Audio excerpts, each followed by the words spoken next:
இன்னைக்கு காலையிலேயே சீக்கிரமா எழுந்து எல்லா வேலையும் முடிச்சிட்டு ஃப்ரெண்டு வீட்டுக்கு கிளம்பி போயாச்சுங்க. அவங்க 2 மாசமா வெளியூர் போய் இருந்ததால தோட்டத்தை சரியா பராமரிக்க முடியல.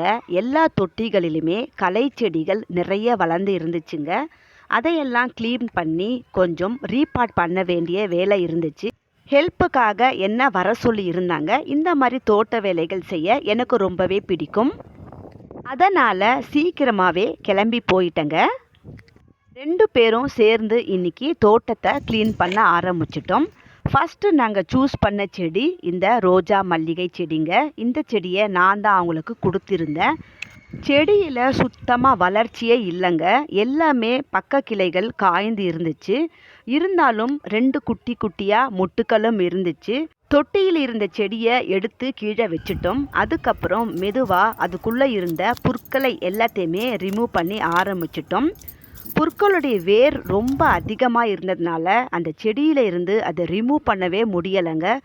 மெதுவாக நாங்கள் எப்படியோ டூல்ஸ் எல்லாம் யூஸ் பண்ணி அதை பிடுங்கி எடுத்து போட்டாச்சு.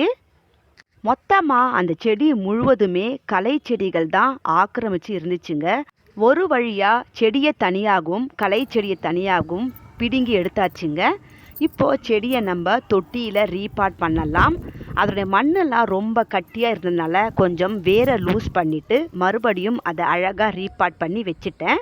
தொடர்ந்து வீடியோவை பாருங்கள். இன்னும் நிறைய செடிகளை ரீபாட் பண்ணியிருக்கோம். தேங்க்யூ.